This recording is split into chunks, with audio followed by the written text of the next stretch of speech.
It feels like, no, it doesn't feel like, it is a fact-checked, tried and true study that humanity is at an all-time low right now. Okay. But have no fear, because my guest today is committed to having us as individuals and as a society at an all-time peak and high. So without further ado, we have Naeem Mahmood. Naeem is here to save that. No pressure, Naeem. He's like, geez, like the weight of the world on my very handsome shoulders. Okay, a little bit about Naeem. So he is a world-renowned speaker. His work is in optimizing the human spirit and being goal-oriented and reaching your capacity day to day, so much so that he was one of Tony Robbins' top national speakers. He's given over 2,000 talks to over 100,000 people on peak performance. He's advised top organizations like the U.S. Army, Equinox, JP Morgan. He's the founder of Mood Ventures and host of the podcast Peak Humans. Naeem, welcome to Cancel Me Baby. You guys, actually, it is the perfect day for Naeem to be on here because, like I said, we're collectively in struggle mode, but me personally, it is one of those mornings like everything that could go wrong should go wrong. And I'm like, here I am with Tony Robbins' accomplice to be a hot mess. So what, it's all in timing, right, Naeem? Absolutely, Taylor. Well, that was an incredible introduction. It's kind of like I wrote it myself. That's a little joke over there for my people that are listening. I love the research you did. I know you obviously looked at my bio, so that was awesome.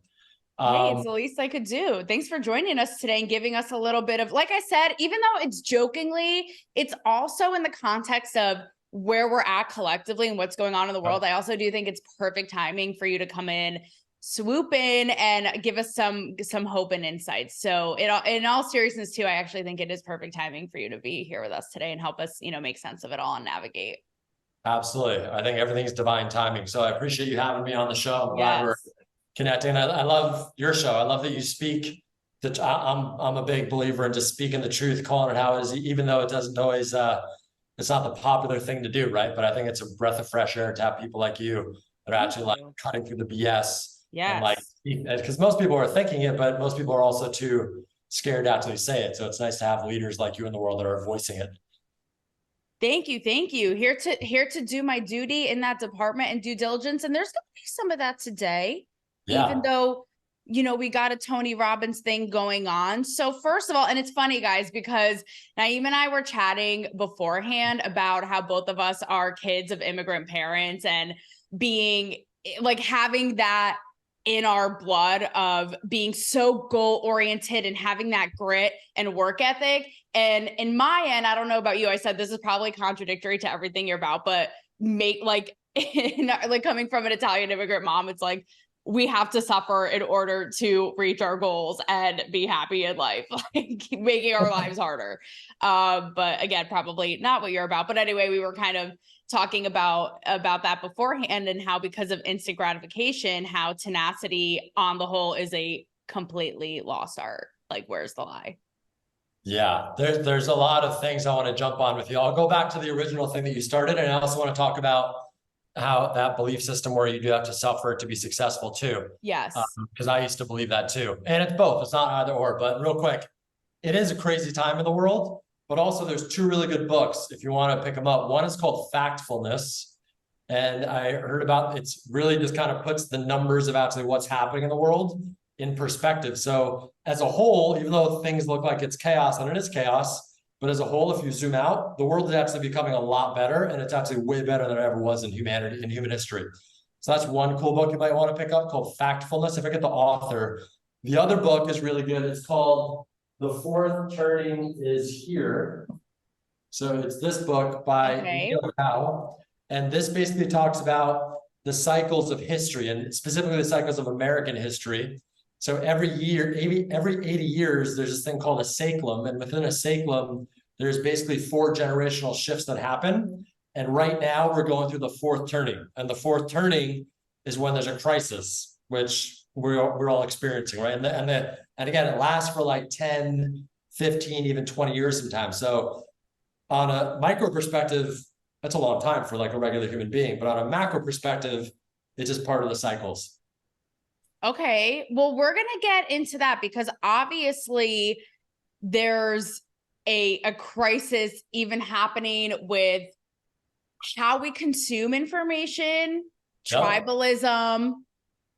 I hate this like buzzy word, but like misinformation. And it's all just like a huge clusterfuck, i.e. the fact that like people don't know what terrorism is. Like this is kindergarten. But anywho, let me take it back. He's like, yes, indeed. Let me take it back, Naeem, for our listeners. Okay. And was this a struggle story in and of itself? How did Tony Robbins find you? Because I can't imagine that's the thing where you stroll up in his office, like, hey, T, let's do this. Like, how did that even happen? Because you're so young too. I'm thinking, how did you even have the repertoire and the experience under your belt to make that happen? So it seems so. I mean, you look so young. So yep. Well, it was Tony had me on his radar since I was born, and then he finally reached out to me and recruited me. No, I'm joking. Right. So I went through my personal growth. When I went to school in New York, I studied economics at NYU, and then I did the traditional thing. And I actually graduated in 2008 when the markets crashed, right? The financial crisis. So then it kind of threw a wrench in my plans too, right? The banks went down, hedge funds kind of started collapsing, but I still went into Wall Street. But I was like, I don't like this very much because I don't like to sit down behind a computer. And I was just doing the default programming in my brain where it's like, make a lot of money, be a hedge fund guy, call it a day, right? And again, nothing wrong with it. It just wasn't what really pulled my heart and like lit me up, right? So then I started reading books on personal growth. And long story short, like I read a bunch of books. I went to events on personal growth and eventually went to Tony's event. And I've been to a lot of events, but Tony was just, for whatever reason, Michael Jordan's the best basketball player ever. Like some people think LeBron, it's debatable, but Tony is just the best I've ever seen in terms of like transforming human beings from suffering and pain to just becoming more who they want to be. So I was inspired and I chose Tony, right? I reached out to the company and I applied for the job, and I thankfully got the job to be one of his national speakers and trainers. So what would you say is a kind of mythbusters of like the self-help, self-guru world? Because we would think you guys are like farting daisies and rainbows and everybody's good all the time. Like, is there something that we wouldn't necessarily expect? Like one off the bat that I have, and tell me if this is true or false, but I heard through the grapevine that even your clients, people come to you when either they are at peak performance, like they are just succeeding and they want to, you know, go even further and reach even more, or when they're at, I don't want to say rock bottom, but a low. And when people are kind of cruising in the middle, like, you know, I'm getting by, you know, day to day, that's actually when they wouldn't necessarily seek your coaching and guidance. So is that true? Yeah, that's accurate for sure. Yeah. You have the people that are just wanting the edge and on top of their game. And that's kind of how they got there too, right? We were talking about before. I loved your thing about your mom saying suffering is kind of part of the game. And it's just a lifestyle, Naeem. It's just a lifestyle. Yeah, right. The hustle and grind. Yeah. And it's both, right? Because a lot of people, they do need the pain to inspire them to grow, which myself too. So one thing is pain is part of life, but suffering is optional. And there's a distinction, right? So pain is just part of growing, right? To go to the gym, I got to lift weights and it's going to be painful, but that's how you grow your muscles, right? To grow in an intimate relationship, to grow my business, there's pain because that's how you get smarter, stronger, better. But then suffering is the optional part. And suffering is just a mindset thing where if I have unmet expectations, that's when I suffer. And a lot of people in today's world, especially again, bringing it back to the instant gratification, technology is a beautiful thing, but it's a very powerful weapon. If you don't know how to use it, it's going to be used against you, right? So a lot of people, the instant gratification comes from, it's like you could be famous on Instagram without doing anything, right? And kind of have that feel of being famous. So kind of that's where, Naeem, you don't say. Exactly, right? And so I think Instagram is a beautiful thing in social media because me and you could have great conversations and spread great convos to the world. And it could be a challenging thing because we could all be kind of succumb to this. I see somebody that's more successful and like putting this amazing image on Instagram, and I'm like, oh man, I'm not there yet. And I have this expectation where I should be like Tony Robbins with 10,000 people in an audience, when right now my events have like 50 or 100 people in an audience.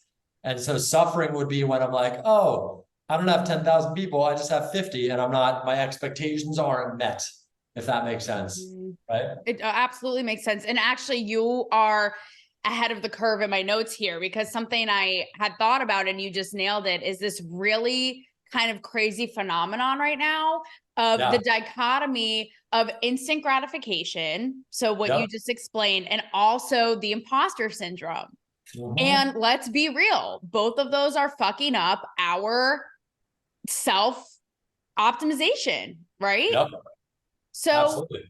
like I would argue, I mean, we haven't lived before we live, but I would argue like we've never seen, because we're constantly comparing ourselves to everybody on the internet. So, I mean, I don't want to say it's easier said than done, but to say like, it's a mindset, right? Like to look at someone and in that moment of like feeling like shit, how would you advise people to actually implement that? Because it is easier said than done to be like, oh, don't let it affect you, right? Yep, totally. And that's where, going back to your original question about what are some of the myths or cliches of the personal growth world, and I'll tie it together. Because one is, I never thought I'd be a coach. I thought like all this personal growth stuff was cheesy and like lame and BS, right?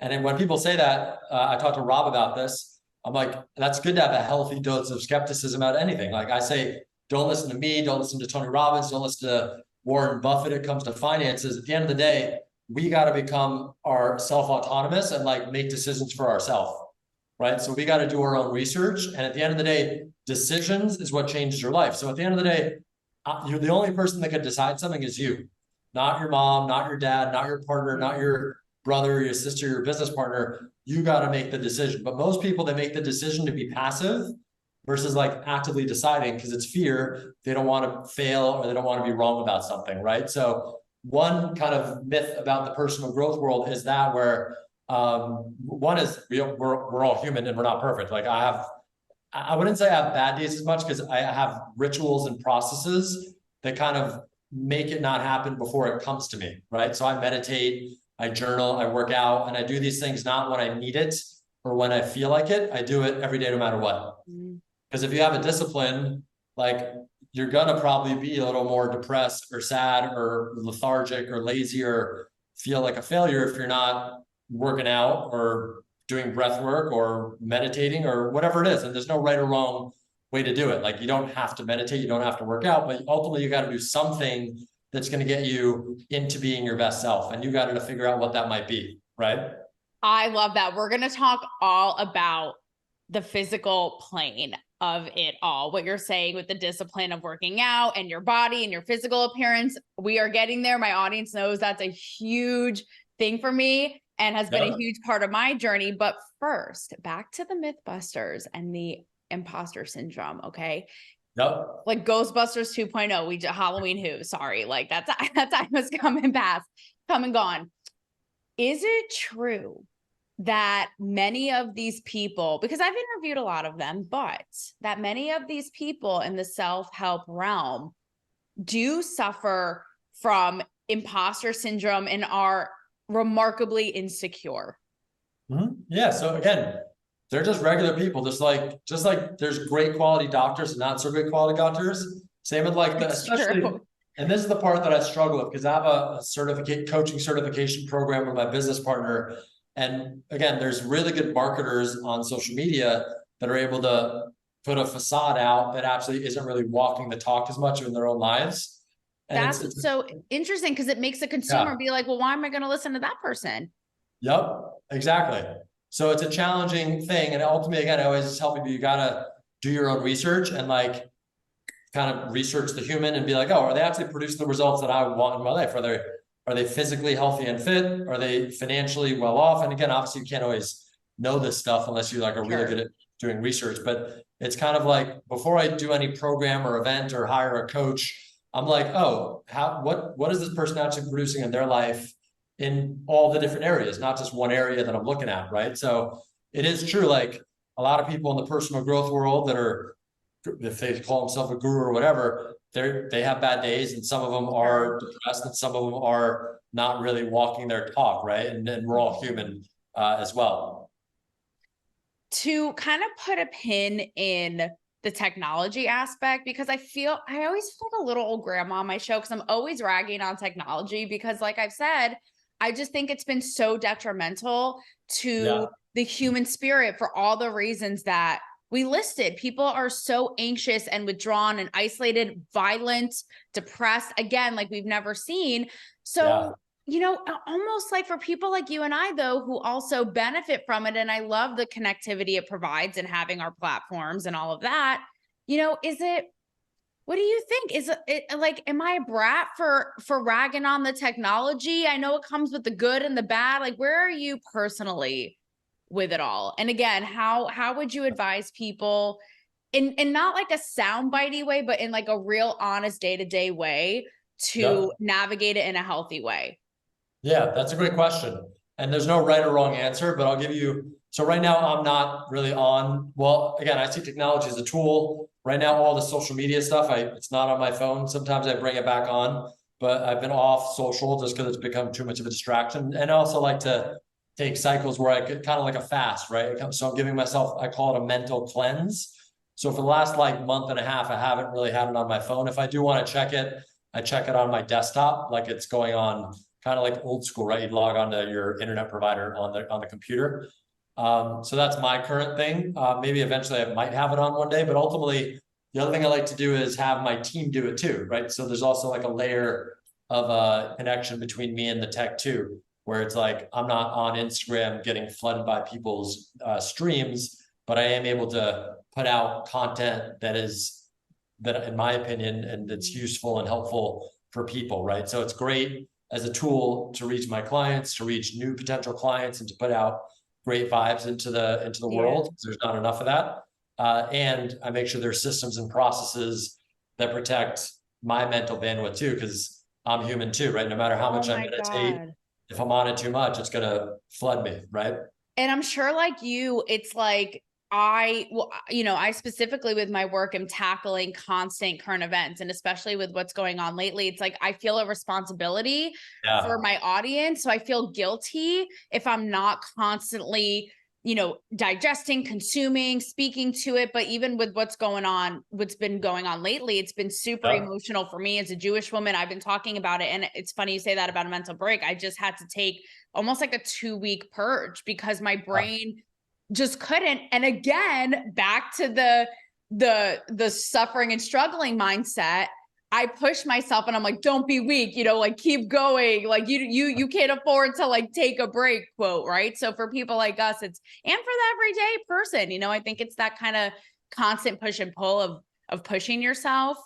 And, it's tough because when you have that achieving goal-oriented mindset, you want to keep pushing, right? And striving and not quitting.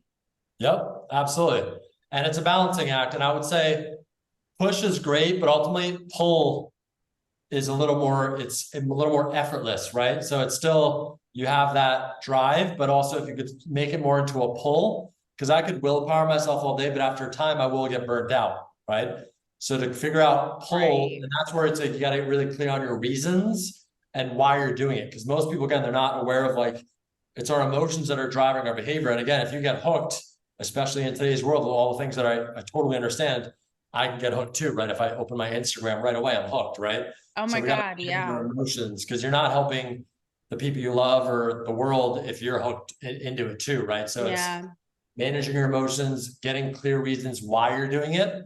And then still, then it's like, cool, like I still think it's useful to have a voice and share my voice in the world and put it out there. And if anything, if it is too much on you, I'd be like, oh, who on your team, or maybe what kind of app can you use to maybe automate some of that as well, where it's not flooding your brain? Because ultimately, kind of like that metaphor on the airplane, if you don't put the face mask on yourself first, you're not able to help your family and the people around you, right? I mean, again, the mindset of it, maybe it's the mindset of an Italian woman. It's like, nope, let me make myself harder. So I will do everything myself. If someone offers, no, I got it.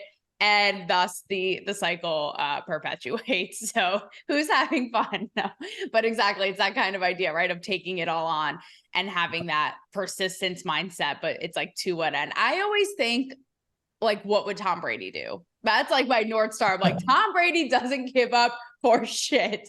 So Taylor, go, bitch, go, right? Like, what's an example of somebody that maybe would have, I love that Tom Brady thing. What's an example of somebody with maybe a little bit of a different flavor? What would somebody else do that's maybe not always push, but maybe a little more effortless and flow too, that still has a drive? Can you think of somebody like that?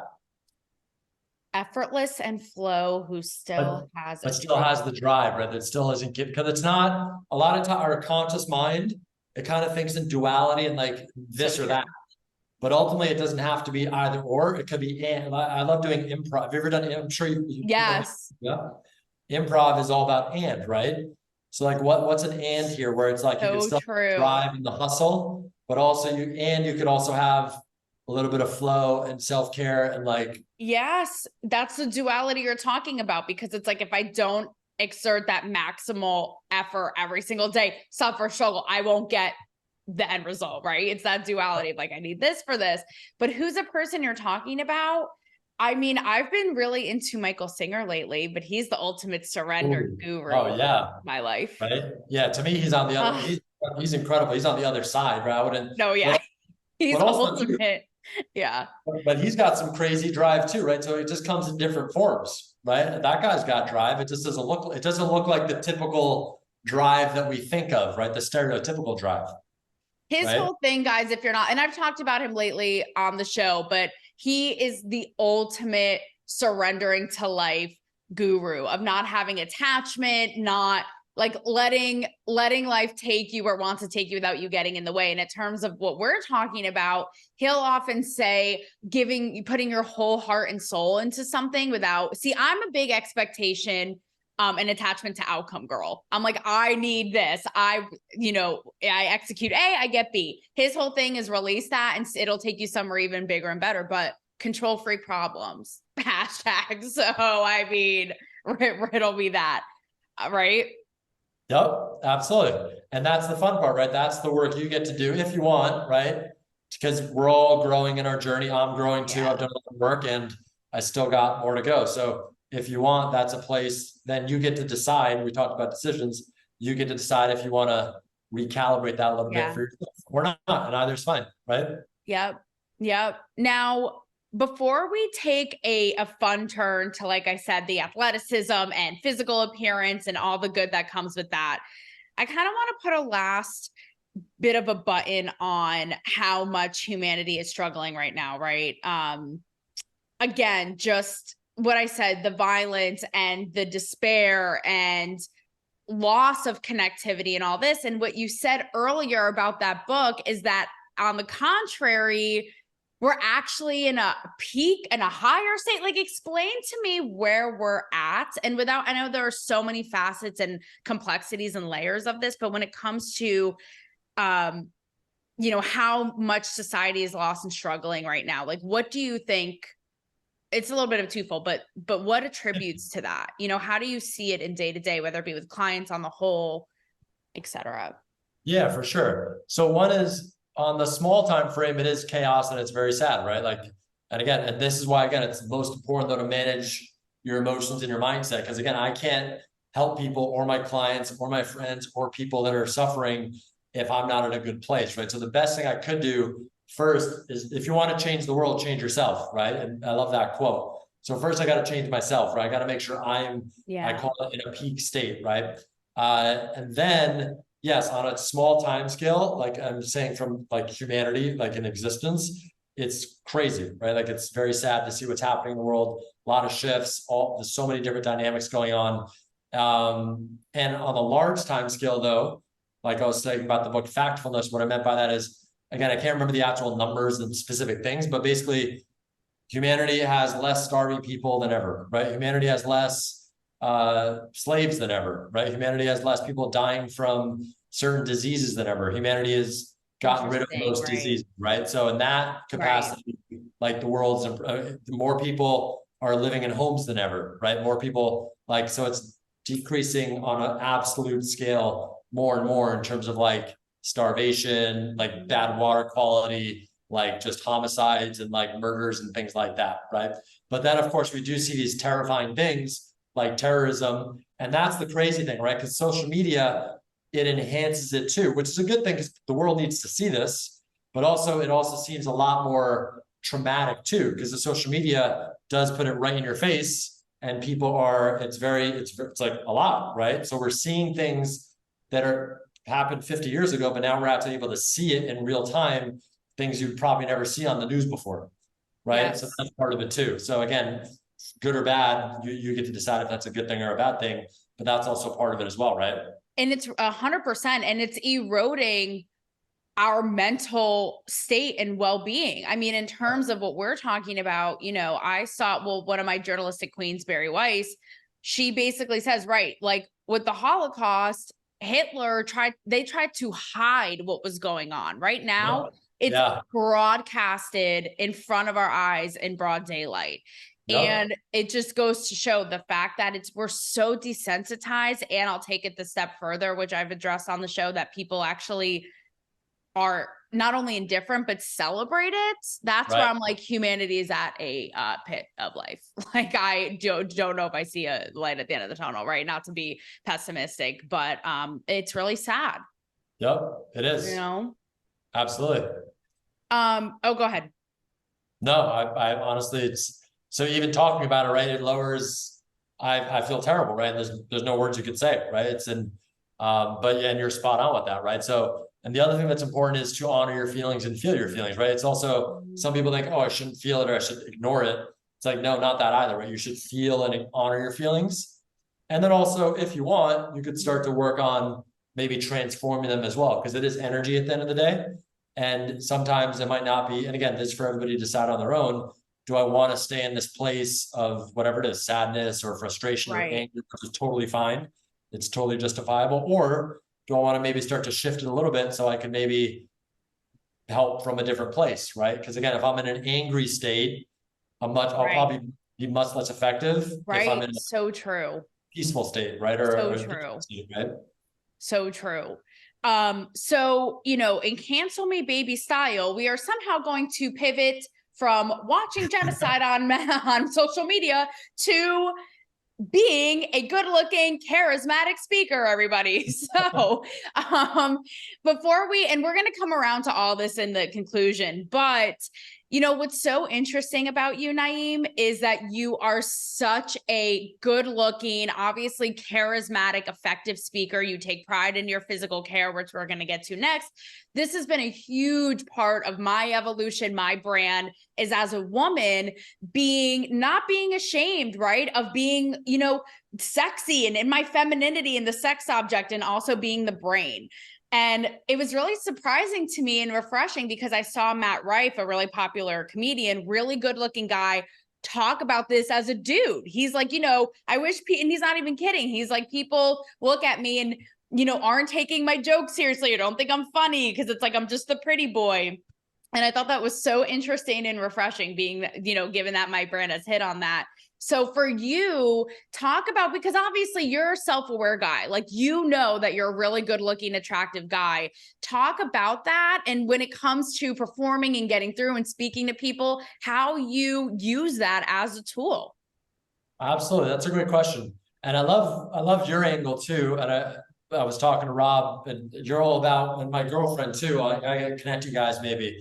You guys are all about, the feminine is the most incredible force in the world, right? Like, it's such a powerful, it's Mother Earth, right? It's nature. It'll like be a hurricane here in Puerto Rico one moment, and then it's like peace and tranquility the next, right? So I think that's another thing that I think could help solve a lot of the challenges. And again, it's part of the cycles where there's a little bit of a imbalance of the feminine and masculine energies in the world. And that's polarity, right? That's the poles of the earth too.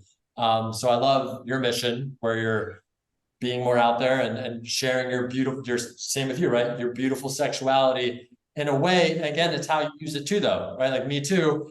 I'm a good looking, tall dude that takes care of my body and my health, and I have a strong masculine force, and we also have feminine too, and you have masculine too. But again, this is where, again, like technology, I could use it as a tool in a disempowering way, right? I can like manipulate people and try to just get what I want, or I could use it as a tool to empower people, to inspire people, to be an example. So in the beginning, I used to feel I had my doubts. I have, and I still do, right? I've not in this specific thing, but as long as I'm growing, I'm going to have doubts and fears. But I used to have doubts and kind of limiting stories about if I should like fly, what's like a peacock my feathers, so to speak, like a peacock, right? Like, Yeah, I love in that. my wings and like show how big and bright I could be, right? And I learned a love lot from my that. girlfriend Josephina that that's actually a powerful thing to do. And I knew it intellectually, but now I'm owning it more, and it's so much more powerful when I do speak with audiences because I'm that much more influential, right? And my goal is to influence people to take an action that's going to make their lives better, right? I love the peacock analogy because Yeah. I want to empower men and women to unleash all these sides of themselves. Because think about it, we all do it and we all put ourselves in boxes, even on a mainstream level as a woman, right? If you want to be taken seriously and you're a politician or a business leader or a show host or a thought leader, whatever it is, it's like you have to dress the part. You have to have, cover up and be modest and have the pantsuit and all of this. And it's like, but the power of physicality and beauty as a dude too, and unleashing all of that is the most powerful thing in the world. So that's why I love the peacock thing. That so resonates. It's like, why hold ourselves back? Like, why check back parts of ourselves for what and for who? Like, who said? Yep. Right? Absolutely. And going off. Oh, sorry. Go ahead. And now I reframed it because before I thought it was, and again, I can't control how people, their experience of me, right? So no matter how loving I think I am, somebody's going to think I'm a jerk, right? And I can't control that, right? So same with this. I used to think, oh, if I kind of show my feathers as a peacock, people are going to think I'm an asshole, or people are going to think I'm cocky, or people are going to think this. But now I reverse that story because they're just stories and they're not necessarily true. And on the flip side, now I'm like, oh, cool. If I actually like show my peacock feathers and kind of stand tall and be bright, now my story is, oh, it's going to inspire other people and be an example for other people to do the same for themselves, right? It's funny enough, it ties back into the imposter syndrome, social media. Yeah. It's all in our heads. It's all in our heads. And exactly what you're saying, it's so funny because my boyfriend, who I never disclosed, but it's given that this is one of my most personal episodes, probably I'm not normally this open and vulnerable, has been exposed in this episode, but he's all about empowering me. And like, we'll be out in public, right? Even what you said, if someone can think I'm this or full of myself or cocky, we'll be out in public and we'll be at a bar, whatever. And he'll just be like, dance, like just dance. And I'm all like kind of in my little shell a little bit. And he said to me, what's that about? Because you're such a confident woman. And my answer was, when I dug deep, was exactly what you just said. It's like, I was worried that people were going to look around and judge me and be like, oh, this girl thinks she's hot shit. Oh, whatever. And again, it's all in our heads. If you own that power, same thing with imposter syndrome. If you see someone who's successful, the Tony Robbins, if you have enough confidence and power within yourself, you'll be like, that person's on their journey, or I'm dancing at this thing and people can say whatever the fuck they want and I'm having a grand old great ass time. And in fact, when you own it, people are drawn to that power. I've found, actually, they're like, yes, go, like they're along for the ride. So it is all in our heads. Yep, absolutely. Yep, it's so true. And that's where we just want to become aware of it, right? But interesting, that's kind of the story I'm saying and creating. And then as we get to write a new story, right? It's like, oh, what's like a new story that can be more empowering, right? Yeah. Now, going off of that, last kind of thing on this is I've undergone something that's meant so much to me. I call it Operation Sex Goddess Body. And it's a body transformation journey I underwent, and I achieved it in like half the time of my goal, in a healthy way, nothing crazy. But again, with really hard work and discipline and dedication. And on the surface, it could be kind of what we're talking about, a little politically incorrect, because my goal was like, let me get this like ultimate, what you think of like a sex goddess body and that power that comes with that visual. And I worked really hard. And I wanted your thoughts because it's almost like I noticed in your content, you post a lot about like that athlete mindset. And and I still am right in this journey, I think of it like training like an athlete, having that focus and that discipline. And I noticed, like you said, it permeates through everything in my life. I'm more in my game in meetings, in person, on my show, with work. So in a time when that could be looked down upon because it's like, no, body positivity and accept everything, to where it's almost gluttonous. Obviously, you're somebody who really cherishes that process for yourself, being a really fit guy who speaks to people and performs. So talk about that, given again the backdrop of this climate of like, no, accept everything as we are and you're perfect and you're good on the couch, right? Oh, absolutely. That's a great question. And that goes back to what we said before. It's not an either or. Most people are in that mindset these days. It's kind of like this or that, right? And this is where it's the tribalism or the polarization, or like even when it was COVID, right? The people that were wearing masks, so the people that were not wearing the masks were like bad, right? So we're like, we were what was the word? Divide, like we're being divisive, right? Or demonizing other people, right? And I'm not saying, even on the flip side, the people that were wearing the masks, we're saying the people that were wearing the masks were bad too, right? So my point is not either or.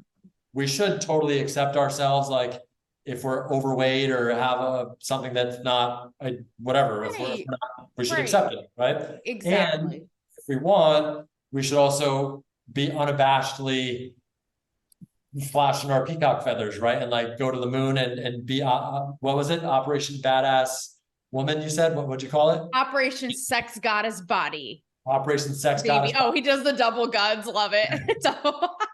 He's like, yes. Operation Sex Goddess Body. So it's both. It's like totally accept yourself where you are. Exactly. And there's no reason you shouldn't be allowed to be Operation Sex Goddess Body. Again, I totally agree. It shouldn't be down on yourself and hard on yourself. It should be acceptance. But again, with all of this mindset and striving to better, like striving to perform, striving to achieve. That's why, again, the Tom Brady's are so inspirational. I remember I worked out in LA at 45 with Mark Wahlberg, like dude's like in his 50s is ripped and talking to him and seeing him doing it, like that shit it's inspiring, right? Because it's like gives you a whole new energy and zest for life, I think. And I think that's, again, something that's a little bit, like we said, because of instant gratification, is a lost art. Yep, absolutely. And that's just called leadership, right? Again, same with you. I told you before, you're being a leader with your podcast. You're saying things that most people don't want to say. And leaders usually do get arrows in their back. And that's just the price to pay for being a leader, right? But also the cool thing is, being a leader, you pave the path for other people to follow in your footsteps too, right? So, and not everybody wants to be a leader. Not everybody is made out to be a leader, but everybody can be a leader if they want to. And I think that's a beautiful thing, right? That's what, again, we get to decide if we want to do that. It's mindset. Again, when you own it, like me with Sex Goddess Body, you with your, with the peacocking, it's like, people, and I know for me, like the name itself, right, could turn people off, like, but women intuitively get it. They're like, I get it. Like, I'm along for this ride. I want it. I want to do it. Same with you, I'm sure, with dudes seeing you do your thing, right? So again, it's all about like when you truly are that confident in it and own it, it just seeps in everything. It's really cool. Then you attract, one of the quotes I love is, be who you are, like unabashedly, like, so you can attract the people that you need to attract and also repel the people that you need to repel. So true. So true. When you draw like a firm line in the stand and you stand up tall in what you believe in and you're a bright light. My girlfriend Josefina, she refers to herself as the pussy priestess. Oh my God. I love that. I need to have you guys on together. You guys, with you doing what you do and her being an intimacy coach, you guys probably have the most bomb swinging from the chandeliers, emotional, intuitive sex ever. The sex is pretty amazing. I love it. and also not a myth buster, no. And we've actually done some events together. It's a lot of fun. But the point is, she, when she stands up for that and she says pussy priestess, it turns off a lot of people, but it also, the people that are drawn to her, it's like, oh, like are we allowed to curse on this podcast? Oh yeah. It's like that, then it's like a fuck yes, right? It's like, that's my person. right? And that's what you want to, and again, if you go to business terms, like that's what you want to do in marketing, right? You want to be like really clear on what you stand for, so you could kind of filter through the people that aren't your fit and attract your people, right? Mm-hmm. I love that. I love getting a self-help guru to curse my show. It's like a teacher seeing a teacher outside of school. Like it's just, you know, like that Mean Girls moment. All right. So I have gone over time because this has been so fun, but I want to end this, Naeem, on a big picture note. Yeah. Something that you wrote, I believe it was either on your site or on social media, that really struck me is how a lot of your clients who are so goal-oriented and success-oriented are often frustrated because they want to make the world better. And this so resonates with me. So with all that being said, like with everything we talked about today, with what you're seeing with your clients, with what you're seeing in the world, do you have hope? Oh yeah, for sure. And why is that? Because this is at a deeper, if you think of just the world and humanity, and again, even beyond just humanity and even the earth, right? Like the universe, it's energy, right? I'm not trying to get woo on everybody, but it's also consciousness. And unfortunately, again, sometimes to go to the next level, you also have to go through the pain, right? Not suffering, but pain, right? So right now we are going through a lot of pain, and it's just part of, and as not like as terrible as it might sound, it's part of the process, right? So I know it's like very hard, and it's hard for me, and it's hard for pretty much everybody that has a heart, right? But it's that's why I have hope, right? I know it's not an easy path. It's going to take time, and same with AI, right? Like AI, there's these doomsday stories about AI. In the long term, I think AI is going to be great, but in the time between from now until a long time till it gets to that point, there's going to be a lot of pain with AI too, right? There's going to be mishaps. There's going to be crazy things that happen in the world, and that's just the evolution of consciousness and energy, and again, beyond humans. It's just the universe created this stuff that's happening on the earth right now, and it created AI and these technologies, and it's the blessing that we get to move through it. But that's why, again, we have to manage our meanings, right? Or the stories we give to what's happening. So I'd say that's why I have hope. Well, thank you, Naeem Mahmood, drawing us in, commanding our attention with the looks, the soul, the mind and spirit, getting us to peak performance. I so appreciate this. I'm sorry I went over in time, but it was so much fun. And thank you for, you know, encouraging and advocating for us to be peacocking all over town. I'm behind that any day. Absolutely. Thank you so much for having me. I appreciate you, Taylor, and all the amazing work you're doing. Likewise. And you're an example of why I have hope too, right? There's people like you that are shedding light into the world, and just 1 ounce of light is enough to outweigh 50 pounds of darkness, right? I just made that up, but I believe it, right? I like it. That's going on my bumper sticker.